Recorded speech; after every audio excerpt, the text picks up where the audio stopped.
नमस्कार दोस्तों, स्वागत है आप सभी का आपके अपने YouTube चैनल सनोडिया 91 पर।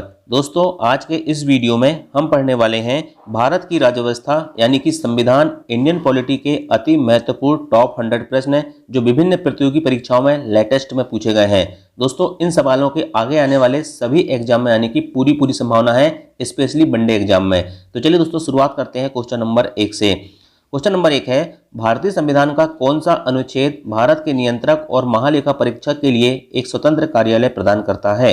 चार ऑप्शन दिए हुए थे, अनुच्छेद 140, 126, 115 या 148। दोस्तों, आगे आने वाले सवालों में मैं ऑप्शन नहीं बोलूंगा। अगर आपको किसी सवाल का जवाब पता होगा तो आप वीडियो रोक के अपना आंसर क्लिक कर सकते हैं।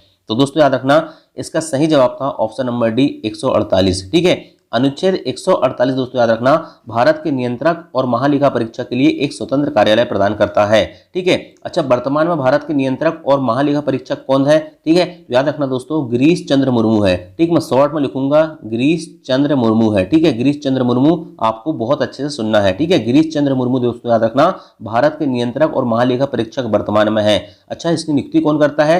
इनकी नियुक्ति करते हैं राष्ट्रपति। कौन करते हैं दोस्तों? इनकी नियुक्ति जो करते हैं राष्ट्रपति करते हैं। ठीक है, अच्छा, इनका कार्यकाल कितना होता है भारत के महानियंत्रक और महालेखा परीक्षक का? तो याद रखना दोस्तों, इनका कार्यकाल जो होता है 6 वर्ष होता है या 65 वर्ष की उम्र जो पहले हो, 6 वर्ष या 65 वर्ष की उम्र जो पहले हो, उनका कार्यकाल होता है। एक बहुत ही लेटेस्ट क्वेश्चन दोस्तों जो भी देखने को मिला कि भारत के प्रथम नियंत्रक और महालेखा परीक्षक कौन थे? आपको पता है कि दोस्तों? यदि पता होगा दोस्तों तो कमेंट कर देना। ठीक है, चलो मैं बता देता हूं उसका आंसर। ठीक है, बहुत सारे लोगों को पता नहीं था, कई किताबों में नहीं लिखा रहता। इसका आंसर था दोस्तों बी नरसिंह राव। कौन था? बी नरसिंह राव। ठीक है, बी नरसिंह राव दोस्तों याद रखना, ये भारत के प्रथम जो थे नियंत्रक और महालेखा परीक्षक थे। ये लेटेस्ट सवाल जो अभी आया है। ठीक है, लूसेंट जैसी किताबों में ये क्वेश्चन देखने को नहीं मिलता। ठीक है, चलिए नेक्स्ट क्वेश्चन देखते हैं। भारतीय संविधान की प्रस्तावना किस देश से ली गई है? तो भारतीय संविधान की जो प्रस्तावना ली गई है दोस्तों याद रखना, ऑप्शन नंबर डी, अमेरिका से ली गई है। दोस्तों याद रखना, प्रस्तावना जो है इसकी भाषा जो है दोस्तों ऑस्ट्रेलिया से ली गई है। देखिए दोस्तों, दो चीजें याद है, अलग अलग है। देखिए, प्रस्तावना का जो हमने फॉर्मेट लिए है ना, वो अमेरिका से लिए हैं, लेकिन उसकी जो भाषा लिए हैं, भाषा में लिखा रहता ना कि हम भारत के लोग भारत को एक संपूर्ण प्रभुत्व संपन्न, ठीक है, बहुत आखिरी तक जाता है और आखिरी में लिखते हैं कि 26 नवंबर 1949 को अधिनियमित, आत्मार्पित और अंगीकृत करते हैं। ठीक है, ये जो भाषा है दोस्तों ये ऑस्ट्रेलिया से ली गई है। याद रखना, भाषा पूछे तो ऑस्ट्रेलिया और संविधान की प्रस्तावना पूछे या किस देश से प्रेरित है तो ये अमेरिका है। दोनों क्वेश्चन में डिफरेंस है और दोनों क्वेश्चन बार बार पूछे जाते हैं। ठीक है, अच्छा, याद रखना दोस्तों, जो भारतीय संविधान की प्रस्तावना है ना, इसमें अभी तक एक बार संशोधन हुआ है। ठीक है, कब हुआ था? 42वें संविधान संशोधन 1976 में। कब हुआ था? 42वें संविधान संशोधन 1976 में। और इसमें 3 शब्द जोड़े गए थे, SPA। याद रखना, समाजवादी, पंथ निरपेक्ष और अखंडता, ये 3 शब्द जोड़े गए थे 42वें संविधान संशोधन 1976 के द्वारा। ठीक है, और अभी तक याद रखना दोस्तों, एक ही बार प्रस्तावना में संशोधन हुआ है और ये जो संशोधन हुआ था इंदिरा गांधी जी के समय हुआ था। उस समय वो भारत की प्रधानमंत्री थी। नेक्स्ट क्वेश्चन देखते हैं, किस संवैधानिक संशोधन द्वारा भारतीय संविधान में धर्मनिरपेक्ष शब्द जोड़ा गया? मैंने अभी बताया था दोस्तों, SPA। ठीक है, SPA, समाजवादी, पंथ निरपेक्ष और अखंडता। याद रखना दोस्तों, ये पंथ निरपेक्ष शब्द है ना, इसका मतलब भी धर्मनिरपेक्ष होता है। ठीक है, याद रखना, भले ही धर्मनिरपेक्ष आपकी उसमें नहीं लिखा है प्रस्तावना में, लेकिन ये सवाल क्यों बनता है मुझे समझ में नहीं आता। ठीक है, पंथ निरपेक्ष शब्द लिख के क्यों नहीं पूछता सवाल? ठीक है, और इसका आंसर भी वही होता है दोस्तों, 42वें संविधान संशोधन 1976 के द्वारा दोस्तों याद रखना धर्मनिरपेक्ष शब्द जोड़ा गया था। 3 शब्द जोड़े गए थे, समाजवादी, पंथ निरपेक्ष और अखंडता। नेक्स्ट क्वेश्चन देखते हैं, संविधान सभा ने अपनी पहली बैठक दिसंबर खालिस्तान को आयोजित की थी। तो संविधान सभा ने अपनी पहली बैठक दोस्तों याद रखना दिसंबर 1946 को आयोजित की थी। ठीक है, कब की थी? 9 दिसंबर 1946 को। कब की थी भाई साहब? 9 दिसंबर 1946 को पहली बैठक होती है। और सभा के जो सबसे बुजुर्ग सदस्य रहते हैं डॉक्टर सच्चिदानंद सिन्हा ना, उनको कहते हैं कि आप अस्थायी अध्यक्ष बन जाओ। टेम्परेरी रूप से उनको क्या बना दिया जाता है? अध्यक्ष बनाया जाता है। सवाल पूछा जाता है कि संविधान सभा के अस्थायी अध्यक्ष कौन थे? तो सच्चिदानंद सिन्हा थे। संविधान सभा के प्रथम अध्यक्ष कौन थे? तो सच्चिदानंद सिन्हा थे। अगर आपसे पूछा जाए कि संविधान सभा के स्थायी अध्यक्ष कौन थे तो डॉक्टर राजेंद्र प्रसाद थे। ठीक है, इतनी सारी चीजें आपको तो याद रखना पड़ेगा। नेक्स्ट क्वेश्चन देखते हैं, भारतीय संविधान को अपनाने और अधिनियमित करने की तिथि क्या है? तो इसका सही आंसर है दोस्तों 26 नवंबर 1949। 26 नवंबर 1949 दोस्तों भारत की प्रस्तावना को अगर आपने पढ़ा होगा, ठीक है, ध्यान से, तो उसमें लिखा रहता है कि 26 नवंबर 1949 को अधिनियमित आत्मार्पित और अंगीकृत करते हैं, ठीक है, ऐसा लिखा रहता है, ठीक है। इसलिए दोस्तों याद रखना 26 नवंबर को कौन सा दिवस मनाया जाता है, विधि दिवस मनाया जाता है। और ये 26 नवंबर 1949 को दोस्तों याद रखना जो संविधान के 395 अनुच्छेद है, इसमें से 15 अनुच्छेद इसी तिथि को कर दिए गए थे, लागू कर दिए गए थे। बाकी जितने अनुच्छेद थे 26 जनवरी 1950 को लागू किए गए थे। नेक्स्ट क्वेश्चन देखते हैं, भारतीय संविधान का कौन सा अनुच्छेद राष्ट्रपति के पद के कार्यकाल के बारे में है। तो इस क्वेश्चन का सही उत्तर है दोस्तों, भारतीय संविधान का कौन सा अनुच्छेद राष्ट्रपति के पद के कार्यकाल के बारे में बताता है, अनुच्छेद 56, ठीक है। याद रखना दोस्तों अनुच्छेद 54 जो है दोस्तों किसके बारे में है, ये राष्ट्रपति के निर्वाचक मंडल के बारे में है। अनुच्छेद 56 किसके बारे में हो गया, ये पद के जो कार्यकाल होता है 5 साल, ठीक है, उसके बारे में है, ठीक है। अनुच्छेद 52 में क्या कहा गया है कि राष्ट्रपति होगा, ठीक है, भारत का एक राष्ट्रपति होगा। और एक बहुत इंपॉर्टेंट याद रखना दोस्तों अनुच्छेद 61, कौन सा अनुच्छेद 61 जो है दोस्तों याद रखना, ये राष्ट्रपति पर जो महाभियोग लगाया जाता है उससे संबंधित है। नेक्स्ट क्वेश्चन देखते हैं, अंतरराज्यीय परिषद की स्थापना किस अनुच्छेद के तहत की गई थी। देखिए दोस्तों ये बहुत इंपॉर्टेंट क्वेश्चन है, लेटेस्ट आए हुए हैं, ठीक है, और लेटेस्ट जो पैटर्न चल रहा है उसके आधार पर आपको मैंने यहाँ पर एमसीक्यू लेकर आया हूँ, ठीक है। अंतरराज्यीय परिषद की स्थापना दोस्तों याद रखना अनुच्छेद 263 के तहत की गई थी, ठीक है। अच्छा कौन से आयोग के तहत की गई थी, सरकारिया आयोग। कौन सा आयोग, सरकारिया आयोग। सरकारिया आयोग बना था दोस्तों, उसी ने इस क्या हुआ, ये अंतरराज्यीय परिषद की स्थापना करवाया था, ठीक है। अच्छा इसके अध्यक्ष कौन होते हैं अंतरराज्यीय परिषद के, तो प्रधानमंत्री होते हैं। सदस्य कौन होते हैं, तो सभी राज्यों के सीएम जो होते हैं मुख्यमंत्री, और जो केंद्रीय मंत्री होते हैं दोस्तों 6 केंद्रीय मंत्री वो इसके सदस्य होते हैं, ठीक है। और एक चीज बहुत इंपॉर्टेंट है, इसको बनाया क्यों गया था, तो देखिए दोस्तों कभी कभी क्या होता है विभिन्न राज्यों के बीच में लड़ाई हो जाती है, तो ये राज्यों के बीच होने वाले विवाद को निपटाने के लिए ये अंतरराज्यीय परिषद की स्थापना की गई थी। एक मोटा मोटा मैंने आपको बता दिया, ठीक है। कभी क्वेश्चन यदि धोखा से आ जाए तो आपसे बनना चाहिए। नेक्स्ट क्वेश्चन, भारतीय संविधान के किस भाग में सर्वोच्च न्यायालय की बात कही गई है, तो भारतीय संविधान का भाग 5। आपको पता होना चाहिए दोस्तों कि भारतीय संविधान के टोटल कितने भाग है भाई साहब, टोटल 22 भाग हैं, ठीक है, टोटल 22 भाग हैं, ठीक है। कहीं कहीं 25 भी लिखा रहता है, ठीक है, क्योंकि बाद में जोड़े गए हैं और, है ना, तो 22 भाग भी है, 25 भाग भी है। तो उसमें से दोस्तों जो भाग 5 है ये सबसे बड़ा भाग है और इसी में सर्वोच्च न्यायालय की बात की गई है। ये किससे संबंधित है, भाग 5 केंद्र सरकार से संबंधित है, ठीक है। अच्छा अनुच्छेद कौन से अनुच्छेद में दोस्तों सर्वोच्च न्यायालय की बात कही गई है, या ऐसा कहा गया है कि भारत का एक उच्चतम न्यायालय होगा, तो अनुच्छेद 124। अनुच्छेद 124 में क्या कहा गया है कि भारत का एक उच्चतम न्यायालय होगा, ठीक है। चलिए नेक्स्ट क्वेश्चन, संपत्ति का अधिकार एक कानूनी अधिकार है जो किस अनुच्छेद के अंतर्गत आता है। तो संपत्ति का अधिकार दोस्तों याद रखना एक कानूनी अधिकार बना है जो किस अनुच्छेद के अंतर्गत आता है, अनुच्छेद 300A।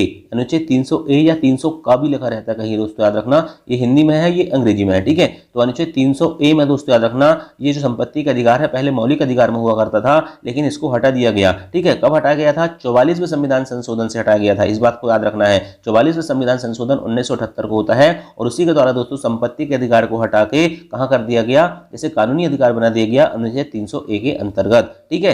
चलिए नेक्स्ट क्वेश्चन, किस संविधान संशोधन द्वारा सिंधी भाषा को 8वीं अनुसूची में जोड़ा गया था। तो दोस्तों याद रखना किस संविधान संशोधन द्वारा सिंधी भाषा को 8वीं अनुसूची में जोड़ा गया था, 21वां संविधान संशोधन 1967। 21वां संविधान संशोधन 1967 के द्वारा दोस्तों सिंधी भाषा को है जो है 8वीं अनुसूची में जोड़ा गया था। मूल संविधान में दोस्तों 14 भाषा थी, ठीक है। और क्या हुआ, 21वां संविधान संशोधन जब हुआ तो इसमें सिंधी को जोड़ दिया गया, तो टोटल कितनी हो गई 1967 तक 15 भाषाएं हो गई थी, ठीक है। आगे धीरे धीरे और भाषाएं जुड़ेंगी और टोटल वर्तमान में कितनी भाषा है, 22 भाषा हो चुकी हैं। नेक्स्ट क्वेश्चन है, भारतीय संविधान को कितने भागों में बांटा गया है। अब ये सवाल दोस्तों देखिए मैं बता रहा हूँ कि भारतीय संविधान में 22 भाग हैं, लेकिन 22 भाग में कुछ भाग ऐसे भी है दोस्तों, जैसे आपका भाग 4A है, ठीक है। 4A में क्या है आपका, 4A में दोस्तों आपने देखा होगा अनुच्छेद 51 है, ठीक है, मौलिक कर्तव्य जुड़ गए। फिर भाग 9A है नगर पालिका जुड़ गया, भाग 9B में सहकारी समिति आ गई, ठीक है। तो ये 3 भाग जो है अलग एक्स्ट्रा जुड़े, इसके कारण क्या होते हैं कुछ किताबें 25 लिखती हैं, कुछ 22 लिखती हैं। और सबसे बड़ी बात दोस्तों आंसर की में जो आंसर माना गया उसको माना गया 25। वे कह रहे हैं कि भारतीय संविधान में भैया 25 भाग है, ठीक है, लेकिन यदि हम एक तरीके से देखें तो 22 भाग माने जाए ना, ठीक है। और ऑप्शन दोनों दिए हुए थे, लेकिन जो आयोग ने उसका आंसर माना ऑप्शन नंबर डी 25 भाग ही माना, ठीक है। चलिए नेक्स्ट क्वेश्चन देखते हैं। नेक्स्ट क्वेश्चन है दोस्तों क्वेश्चन नंबर 12। क्वेश्चन नंबर 12 है, संविधान के किस भाग को भारत के मैग्ना कार्टा के रूप में वर्णित किया गया है। तो संविधान का भाग 3 दोस्तों आपको पता होगा मौलिक अधिकार से संबंधित है, अनुच्छेद 12 से लेकर 35 तक इसका वर्णन है, ठीक है। पहले 7 मौलिक अधिकार थे मूल संविधान में, ठीक है, बाद में संपत्ति के अधिकार को हटा दिया गया, तो वर्तमान में कितने मौलिक अधिकार हैं, 6 मौलिक अधिकार हैं, ठीक है। तो याद रखना भाग 3 को दोस्तों याद रखना भारत का मैग्ना कार्टा की संज्ञा दी गई है। नेक्स्ट क्वेश्चन है उपराष्ट्रपति को हटाने का प्रस्ताव देने से कितने दिन पहले नोटिस देकर बताया जाता है। तो याद रखना दोस्तों उपराष्ट्रपति को हटाने से पहले, ठीक है, सबसे पहली बात तो उसको 14 दिन पहले क्या देना पड़ता है, नोटिस देना पड़ता है। और उपराष्ट्रपति का पद किस अनुच्छेद में बताया गया है कि उपराष्ट्रपति होगा भारत में, अनुच्छेद 63 में बताया गया है। ठीक है, याद रखना उपराष्ट्रपति के बारे में, ये राज्यसभा का सदस्य नहीं होता है। क्या है, उपराष्ट्रपति राज्यसभा का सदस्य नहीं होता है, लेकिन याद रखना ये राज्यसभा का पदेन सभापति होता है। इस चीज को आपको याद रखना है।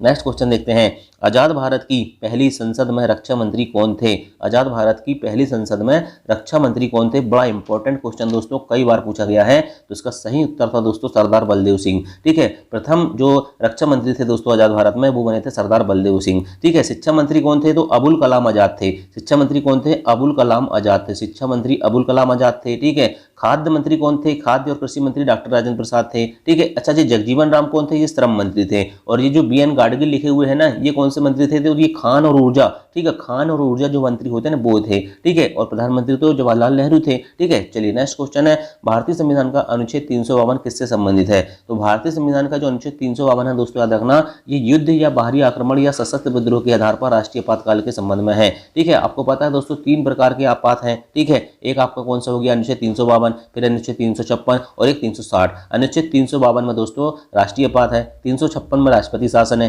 360 में वित्तीय आपात है। ठीक है, ये सारी चीजें आपको धीरे धीरे आपको याद होती जाएंगी। बस आप वीडियो पसंद आ रहा होगा तो वीडियो को लाइक जरूर करना दोस्तों। नेक्स्ट क्वेश्चन है, दल बदल विरोधी कानून किस संशोधन द्वारा पेश किया गया। तो दल बदल विरोधी कानून दोस्तों याद रखना 52वां संविधान संशोधन होता है 1985 में। कब होता है, 1985 में 52वां संविधान संशोधन होता है। 10वीं अनुसूची जोड़ी जाती है। कौन सी अनुसूची जोड़ी जाती है भाई साहब, 10वीं अनुसूची जोड़ी जाती है और ये दल बदल विरोधी कानून लाया जाता है। नेक्स्ट क्वेश्चन है, 1974 में संविधान संशोधन द्वारा संविधान में एक नई अनुसूची 12 जोड़ी गई, जिसके अंतर्गत नगर पालिका में कितने विषयों को जोड़ा गया। तो नगर पालिका में दोस्तों याद रखना 29 विषय किसमें थे, 29 विषय थे आपके पंचायती राज में, और 18 विषय किसमें थे, तो नगर पालिका से संबंधित 18 विषय थे। ऑप्शन नंबर डी इसका सही उत्तर होगा।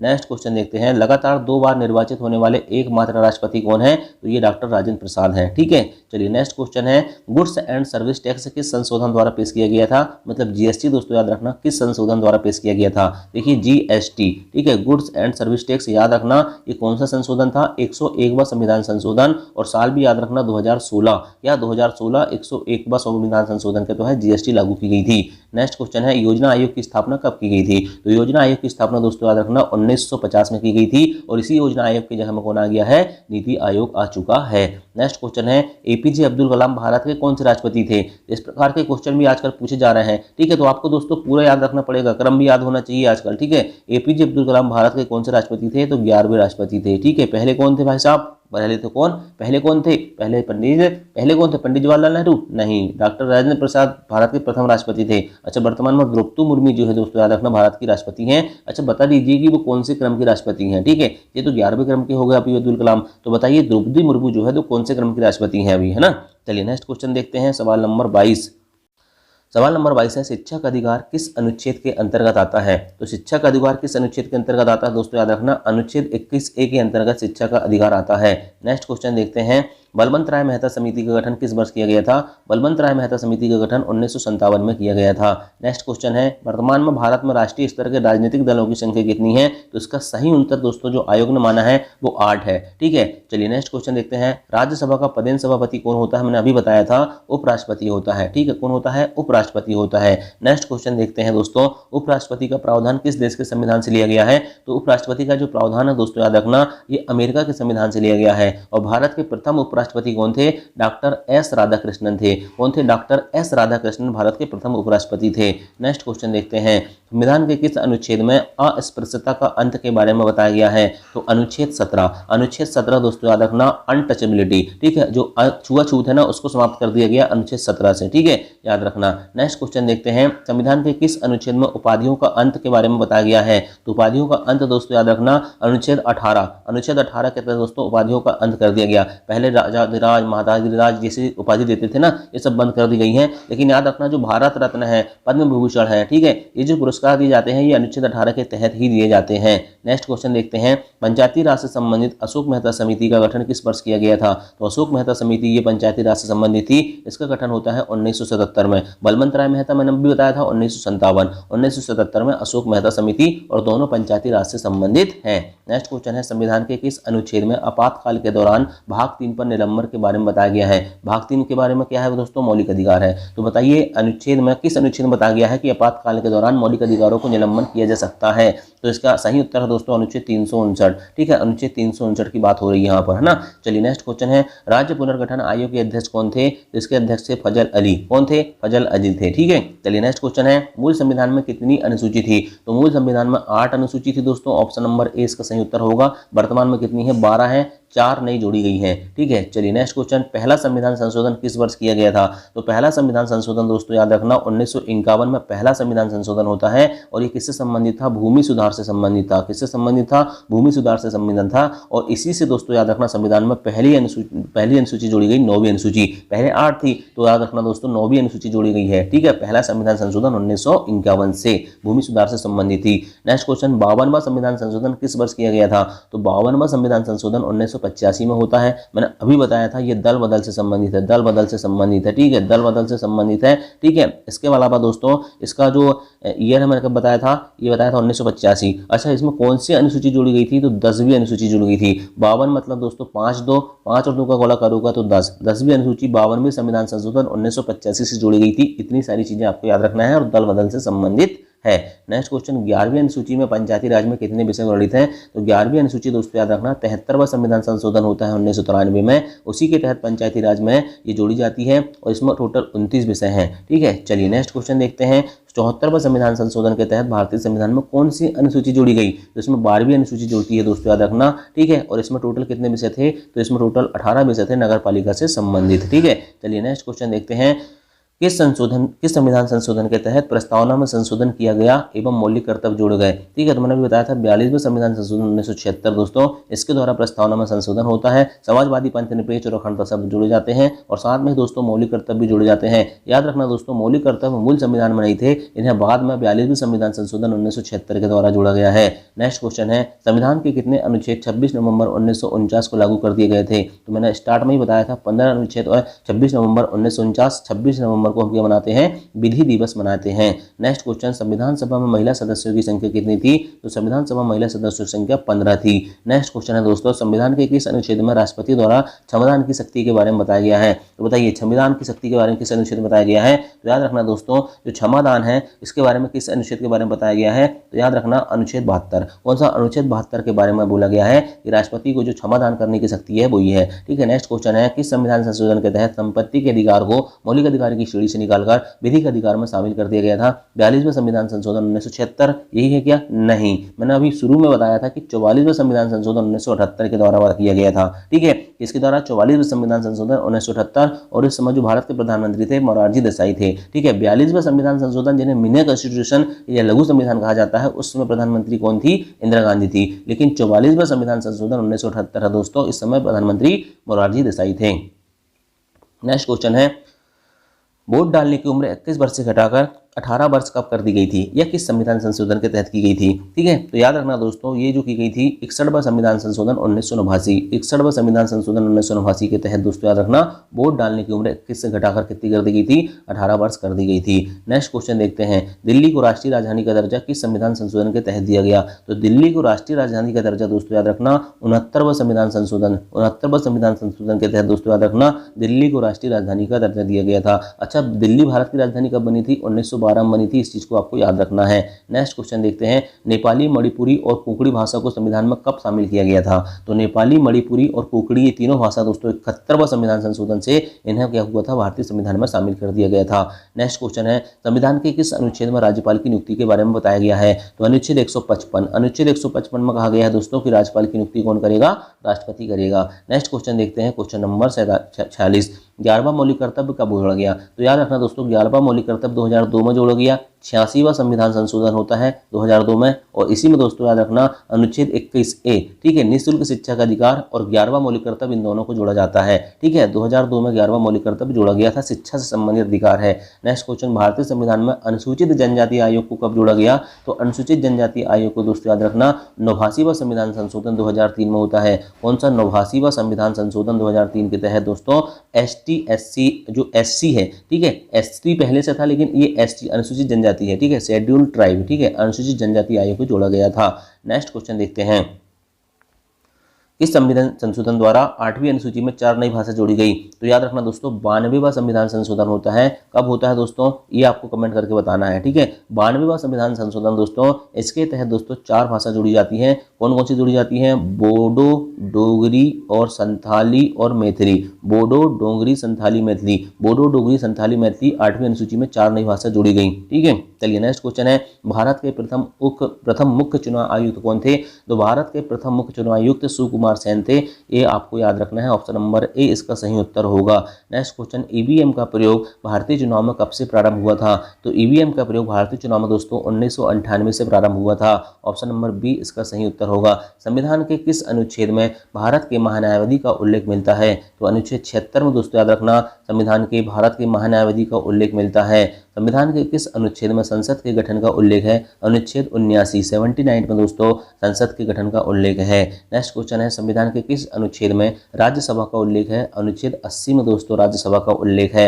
नेक्स्ट क्वेश्चन, संविधान के किस अनुच्छेद में लोकसभा का उल्लेख है? अनुच्छेद 81 में लोकसभा का उल्लेख है। नेक्स्ट क्वेश्चन, संविधान के किस अनुच्छेद में भारत के नियंत्रक एवं महालेखा परीक्षक का वर्णन है या उल्लेख है? तो अनुच्छेद 148 स्टार्ट में भी ये क्वेश्चन मैंने आपको बताया था। नेक्स्ट क्वेश्चन है, भाषा के आधार पर गठित होने वाला पहला राज्य कौन सा था? आंध्र प्रदेश था। 1 अक्टूबर 1953 को ये दोस्तों आंध्र प्रदेश राज्य का गठन हुआ था। नेक्स्ट क्वेश्चन, ईवीएम का प्रयोग कर पूरा चुनाव कराने वाला प्रथम राज्य कौन सा था? तो गोवा दोस्तों याद रखना ईवीएम का प्रयोग कर पूरा चुनाव कराने वाला प्रथम राज्य था। वित्त आयोग के प्रथम अध्यक्ष कौन थे? केसी नियोगी वित्त आयोग के प्रथम अध्यक्ष थे। नेक्स्ट क्वेश्चन, भारत की प्रथम महिला मुख्य निर्वाचन आयुक्त कौन थी? तो भारत की प्रथम महिला मुख्य निर्वाचन आयुक्त BS रमा देवी थी। नेक्स्ट क्वेश्चन, नीति आयोग की स्थापना कब हुई थी? तो नीति आयोग की स्थापना 1 जनवरी 2015 को योजना आयोग के स्थान पर हुई थी। नेक्स्ट क्वेश्चन है, राष्ट्रीय विकास परिषद को सुपर कैबिनेट की संज्ञा किसने दी है? तो के संथानम ने दोस्तों याद रखना राष्ट्रीय विकास परिषद को सुपर कैबिनेट की संज्ञा दी है। नेक्स्ट क्वेश्चन, संविधान के किस अनुच्छेद में राष्ट्रपति पर महाभियोग संबंधित प्रावधान है? मैंने पहले बताया था अनुच्छेद 61 महाभियोग से संबंधित है। अब देखिए दोस्तों, लोकसभा के प्रथम अध्यक्ष जीबी मावलंकर थे। लोकसभा के प्रथम उपाध्यक्ष पूछे तो अनंत सैनम अयंगर थे। लोकसभा की प्रथम महिला अध्यक्ष पूछे तो मीरा कुमार थी। राज्यसभा की प्रथम महिला महासचिव पूछे तो BS रमा देवी थी। संविधान सभा के अस्थायी अध्यक्ष सच्चिदानंद सिन्हा थे। संविधान सभा के स्थायी अध्यक्ष डॉक्टर राजेंद्र प्रसाद थे। यहाँ से दोस्तों याद रखना 100% क्वेश्चन आते हैं इंडियन पॉलिटी से। नेक्स्ट क्वेश्चन, संविधान के किस अनुच्छेद में न्यायपालिका और कार्यपालिका की विभाजन के बारे में बताया गया है? तो अनुच्छेद 50। देखो विभाजन कर रहा है किसका? न्यायपालिका और कार्यपालिका का, ठीक है, 50-50 कर लो ना, अनुच्छेद 50, ठीक है, अनुच्छेद 50 50-50 से याद रहेगा आपको, ठीक है। चलिए नेक्स्ट क्वेश्चन, प्रारूप समिति के अध्यक्ष कौन थे? डॉक्टर भीमराव अंबेडकर प्रारूप समिति के अध्यक्ष थे। नेक्स्ट क्वेश्चन है, संचालन समिति के अध्यक्ष कौन थे? डॉक्टर राजेंद्र प्रसाद संचालन समिति के अध्यक्ष थे। नेक्स्ट क्वेश्चन, संघीय संविधान समिति के अध्यक्ष कौन थे? पंडित जवाहरलाल नेहरू दोस्तों संघीय संविधान समिति के अध्यक्ष थे। नेक्स्ट क्वेश्चन है, संघ शक्ति समिति के अध्यक्ष कौन थे? तो ये भी पंडित जवाहरलाल नेहरू ही दोस्तों संघ शक्ति समिति के अध्यक्ष थे। नेक्स्ट क्वेश्चन, प्रांतीय संविधान समिति के अध्यक्ष सरदार वल्लभ भाई पटेल थे। नेक्स्ट क्वेश्चन है, मौलिक अधिकार उप समिति के अध्यक्ष कौन थे? ये क्वेश्चन थोड़ा इंपॉर्टेंट है, JB कृपलानी थे, ठीक है। चलिए नेक्स्ट क्वेश्चन देखते हैं, अल्पसंख्यक उप समिति के अध्यक्ष कौन थे? ये क्वेश्चन भी इंपॉर्टेंट है, HC मुखर्जी थे। नेक्स्ट क्वेश्चन देखते हैं, संविधान निर्माण में कुल कितना समय लगा? 2 वर्ष 11 महीना 18 दिन लगे। संविधान के प्रारूप पर कुल कितने दिन बहस हुई? तो 114 दिन बहस हुई। संविधान की अंतिम बैठक कब हुई थी? 24 जनवरी 1950 को हुई थी। संविधान सभा द्वारा किसे प्रतीक रूप में बनाया गया था या मुहर के रूप में बनाया गया था? तो हाथी को बनाया गया था। और संविधान सभा का सचिव कौन था? तो HB अयंगर संविधान सभा के सचिव थे। नेक्स्ट क्वेश्चन देखते हैं, प्रस्तावना संविधान की जन्म कुंडली है, ऐसा किसने कहा? KM मुंशी ने कहा। प्रस्तावना संविधान की आत्मा है, ऐसा किसने कहा? ठाकुरदास भार्गव ने कहा। प्रस्तावना में भारत शब्द का उल्लेख कितने बार है? 2 बार है। प्रस्तावना आपने पढ़े होंगे, हम भारत के लोग भारत को, हम भारत के लोग भारत को, ये प्रस्तावना में दोस्तों भारत शब्द 2 बार आता है। संवैधानिक उपचारों के अधिकार को भारतीय संविधान की आत्मा किसने कहा? डॉक्टर भीमराव अंबेडकर ने कहा है। और मौलिक अधिकारों का निलंबन कौन कर सकता है? राष्ट्रपति कर सकता है। अब देखिए दोस्तों, यहाँ मैंने आपके लिए मौलिक कर्तव्य के जितने भी क्वेश्चन बनते हैं सभी लिख दिए हैं। संविधान के भाग 4 का में मौलिक कर्तव्य है। अनुच्छेद पूछे तो 51 का है। किस समिति की अनुशंसा पर? सरदार सरोवर समिति की अनुशंसा पर। कौन से संविधान संशोधन से जोड़े गए? 42वें संविधान संशोधन 1976 से जोड़े गए। रूस के संविधान से ये प्रेरित हैं। मूल देखिए दोस्तों, मूल संविधान जो था उसमें मौलिक कर्तव्य कितने थे? 0 थे। वर्तमान में कितने हैं? 11 थे। ठीक है, प्रारंभ में मौलिक कर्तव्य जब 42वें संविधान संशोधन 1976 होता है तो 10 जोड़े जाते हैं और 11वां मौलिक कर्तव्य 86वां संविधान संशोधन 2002 में जोड़ा गया। नेक्स्ट है यहाँ पर राज्य की नीति निर्देशक तत्व, दोस्तों याद रखना भाग 4। ठीक है, अनुच्छेद 36 से 51। तेज बहादुर सप्रू समिति आयरलैंड के संविधान से प्रेरित है। ठीक है, और राज्य का नीति निर्देशक तत्व एक ऐसा चेक है जो बैंक की सुविधा अनुसार अदा की जाएगी। यह कथन किसका था? तो केटी साहे का था। किसका था? केटी साहे का था। तो दोस्तों ये हो गए आपके टॉप 100 पॉलिटी के क्वेश्चन। वीडियो कैसा लगा? कम समय में थोड़ा मैंने तेज पढ़ाया होगा दोस्तों। अगर आपको लगता है कि तेज पढ़ाए होंगे तो कमेंट करके बताना कि मुझे स्पीड कम करना है। Thank you. जय हिंद।